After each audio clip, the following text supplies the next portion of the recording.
countdown has started, so let's make some noise. Let's see if this game is as awesome as game number 1 was here with Sen against Naniwa.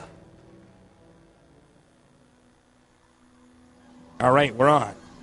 In the bottom right starting location, we have our green Protoss. He's down 1 game. He needs your support. Make some noise for Naniwa.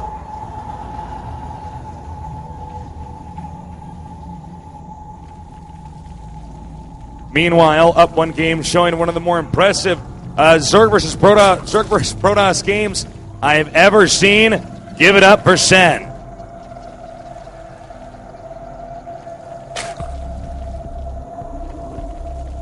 Well, Naniwa has chosen another map to Forge Fast Expand on, and it looks like he's going to do a very similar build as well. Yeah. He's not going to scout with that probe. That's going to allow him to go Nexus first. But if Sen scouts him right away and Naniwa gets a little bit too greedy, we could see something similar to last game. Yeah, I'm curious. Is he going to do the exact same build? Oh, he does seem to be moving his scout. probe up. And it looks like he might get a Forge here. Early on, I don't really blame him after that last game. Yeah, that's an awfully quick Forge as well, an 11 Forge. We don't normally see it that quickly. Normally on a map like Tal'Darim Ultra, a 4-player map of this size, you're going to see a 13 Forge. And to see it on 11, I'm really interested to see exactly what Naniwa's plan is with this. Yeah, we haven't seen probes sent out yet, so I mean, it wouldn't be a quick cannon rush, it looks like, but I don't know. I'm not sure. Yeah, well, we'll have to see. He looks like he is going to just throw down a blind cannon very quickly on 15. Definitely not a build that I'm used to seeing. Does this actually math out? Is this? Well, you know, I think that this is something that he could easily go ahead and stop a quick pool with. Because sometimes, you know, it has become much more popular, especially on the Korean server, to go for a very quick spawning pool on a map like Tal'Darim. Like a 6 pool? Yeah, something like that. Now, he might be able to hold something like that with this. I don't know the exact timings, but it's interesting to me that he has just gotten that cannon immediately, and now he's just going to go for the Nexus. No scouting whatsoever. So the Nexus is on the way. And as Artosa said, yeah, this guy is playing blind right now. He's basically giving up all intel, all information to try to squeeze out an economy and have a defense at the same time. Well, Sen, in the meantime, not getting any gas yet. Just a couple Zerglings out so that he can scout the map a bit more, kill probes and whatnot. And it looks like he's going to go for a nice and quick third base. A very good choice against what Naniwa has done here. But, of course, Naniwa has taken so long to scout, he's gotten up a pretty quick Nexus. And that's going to allow him to hit a slightly quicker timing than what Sen is probably used to. Yeah, and a lot of this game is about tempo, so that's definitely something that has to be respected here, is the fact that Naniwa does have just a really weird timing, as you said, Artosis. It's going to be a little bit earlier, and I'm looking forward to seeing how Sen deals with that.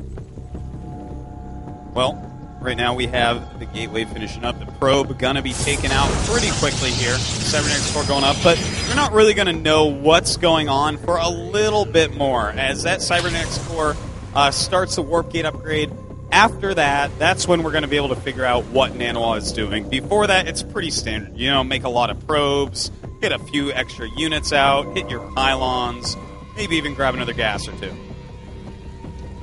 Well, let's see here. They're probably just going to continue to chrono boost out probes.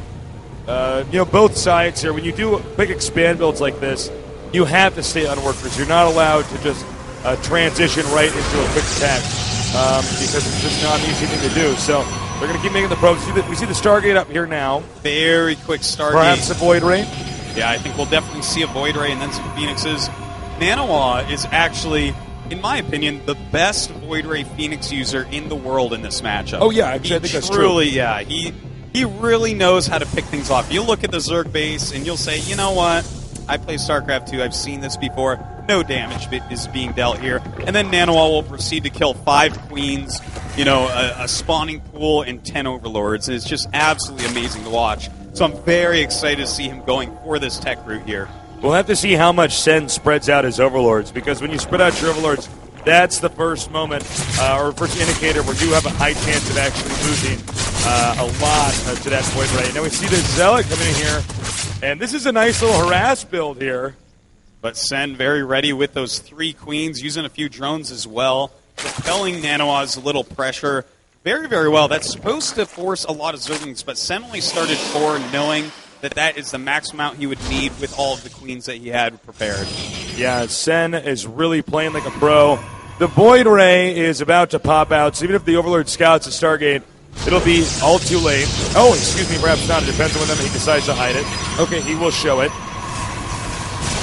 Well, that Overlord giving his life for some very, very valuable information.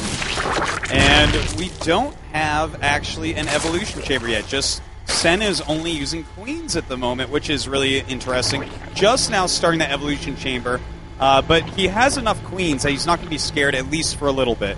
When you have 1 or 2 Void Rays and 3 or 4 Phoenixes out, that's when queens start to be useless. And at that point, you definitely need to have some Spore Crawlers, and Sen has everything timed out just perfectly for that. All right, he's making some more gateways. Note there is the second Void Ray out now on the map.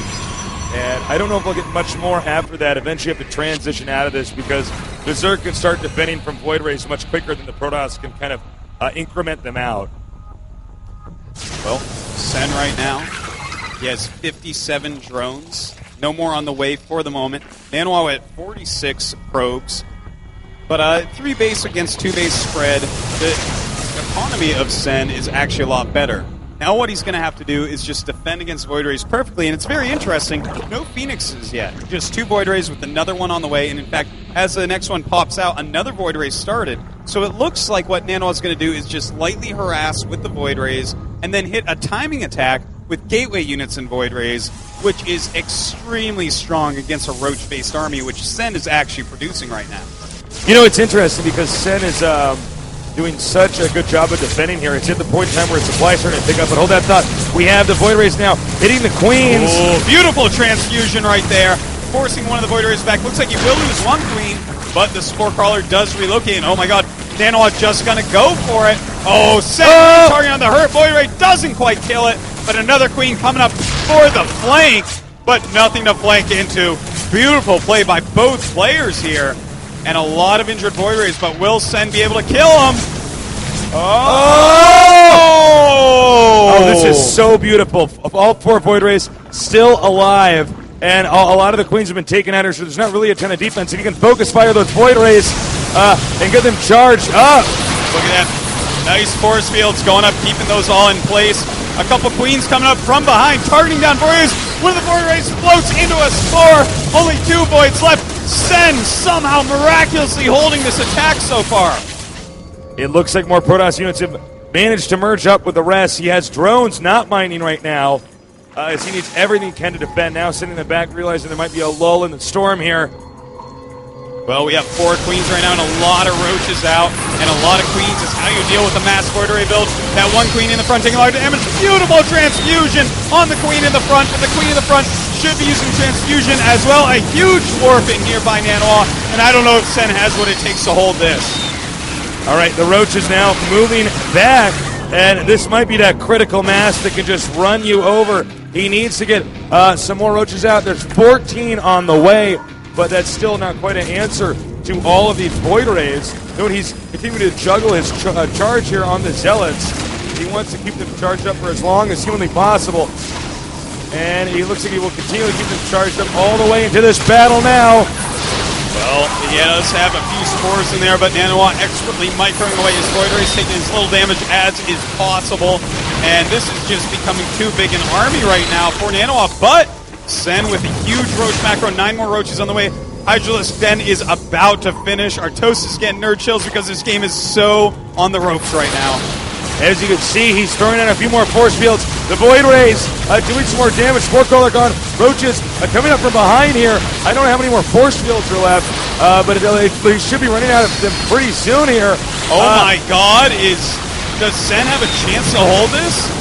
There's still a lot of sentries, still a lot of stalkers, but he does have a lot more Roaches coming out, as well as some Hydralisks, and Hydras are great against Void Rays. All right, he needs to target down the Void Rays badly.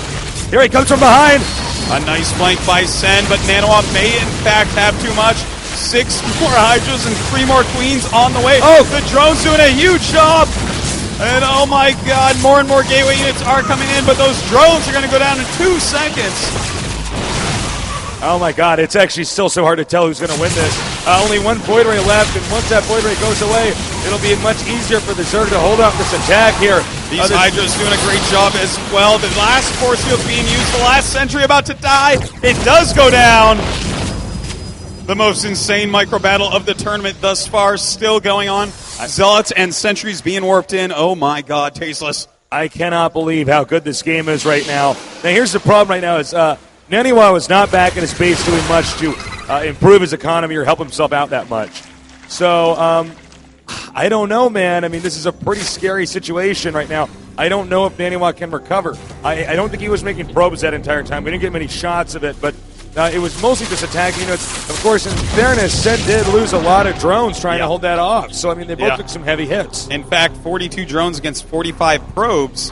Sen now starting to add some drones in, but still making roaches. He knows that Naniwa still has a very sizable army. As long as Sen doesn't get caught out in the open here, like it looks like he might still have a chance here. But Naniwa catching him out in the open, as said before. And the Queen does go down with a few roaches. Sen's army very small right now, but his supply still very large. All right, he's continuing to close in now. The Hydras and the Roaches coming here, and I'm really starting to think Sen might have a shot here. There is no third base right now. The pylon is pretty far out on the map right now, so even if he pushes forward, it's pretty hard to reinforce. Oh, Sen has to be careful. He should not be getting off creep right now with this Hydra-based army. He should be on the creep, but he might be looking for a counterattack as he has a lot more units popping out. And here he goes! A lot of force fields going up by Naniwa, always choosing the right place to engage, killing off so many units. I think any other Protoss in the world would actually be dead right now, and I'm not just saying that. This is absolutely insane. He is holding off these huge armies of Sen. This is a game that only these two players put together could ever create. To be totally honest, this is just so awesome. Well, Sen continues to only macro units as well as Naniwa. These guys are just not switching up what they're doing. And here we go. This attack might be the end of the game. Does Sen have enough Hydras? Oh my god, a lot of force fields and guardian shields right now. But Naniwa looks like he might lose this. The huge concave of the Hydras doing a great job. Beautiful micro by Naniwa up to the top where the Hydras are slow. And he does retreat. Naniwa not ready to give up yet. He should end up losing this pylon over here. Yeah, he absolutely will. And this means now Naniwa has been stuffed into the back corner of the map with Sen in complete control of this game. Well, we have Lings and Roaches being added right now. I love the switch over.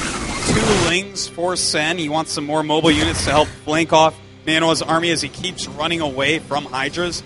But Naniwa at the same time decides, okay, it's time to go home. That's as many good battles, as many good engagements as I can do. And he's going to take a third base. Perfect timing on that. But Sen looks like he's just macroing up to try to get a victory. Hydras and Roaches moving out. I think right now Sen's decided that he should be able to just kill Naniwa as the third base is making, and frankly, I don't really blame him for probably going for this maneuver. I mean, Naniwa is somebody who really bounces back. We saw in the previous game where he was injured so badly early on, he still managed to last that long, and Sen doesn't have nearly the lead he had in game number 1, so the timing attack is probably the best option here. Well, this attack has to do something. Naniwa has to hold it beautifully because he is down by 40 supply, and a 40 supply deficit is a huge one. But on this map, he might have enough force fields to actually do it, but he has to get into position. Here we go. Naniwa does walk over into position. Can he hold off this gigantic attack? Beautiful force field so far. All he has to do is pick up little pieces of Sen's army, and notice Sen does back up quite a bit here. And he only needs 1 or 2 more of those, cutting that army up in half while he warps in more units. Remember, the creep is not spread all the way across the map. And if Naniwa can drive that Zerg army out, the game will go on. And in this case, guys, the Zerg army is going out, so I guess the game will go on. Indeed, it will. Absolutely epic play. Sen taking his 4th base, as you see here. And, the difference in supply was 30 before that attack, okay? But After that attack, it went down about 15-20, and Sen knew immediately, okay, hold on. This is just too cost inefficient for me. So now we're going to have a 3-base Protoss against what is right now a 3-base Zerg, but Sen is going to have to switch over hugely to drones, really drone up his 4th base, and then switch into whatever tech he wants to try to kill Naniwa with again. All right, well, here's the problem right now for Sen is he opted to attack when he honestly could have just expanded again. Now, I don't really blame Sen for doing that time and attack. I would have done the same thing. I would have red-handed. But, yeah, I mean, oh, my God, hold that thought. There are 15 mutas on the way. Mutas being produced. Sen loves to do huge muta switches. It's not like you just make a Spire and make 4 or 5 mutas and then 4 or 5 more and just keep making them. No, Sen, he lets his money pool for a minute. He can always make Roaches and Hydras if he needs to, if he's attacked during that time, but then spends it all at once. And an influx of about 15 mutas into Naniwa's base to harass him is going to be so deadly. And you know, you're totally right, Artosis. And one of the factors with this is it's such a tempo mix-up. Is the mutas arrive there all at once. Can we get a shot at the bottom center of the map? There we go. The mutas now moving out. And here they go into that natural base. Blink is not done yet, so these Stalkers not going to be too useful at the moment. And Sen just continues to produce Mutalisks. I am loving this. Oh my play God! by Sen. A counterattack at the bottom right. Oh, beautiful play here by Sen, but does he have enough? A lot of forces. Oh no! It looks like Naniwa with a huge misclick right there. Totally not like Naniwa, but loses a few units extra. In the meantime, his mutas are still trying to harass, but do end up flying away right there. Looks like he's going to go join up with the main part of his army. And this part really is nice huge. force fields there. But, you know, the mutas meeting up here, there may just be too much Zerg everything doing so much damage Sen here. is maxed out during all this against 115 supply Tasteless.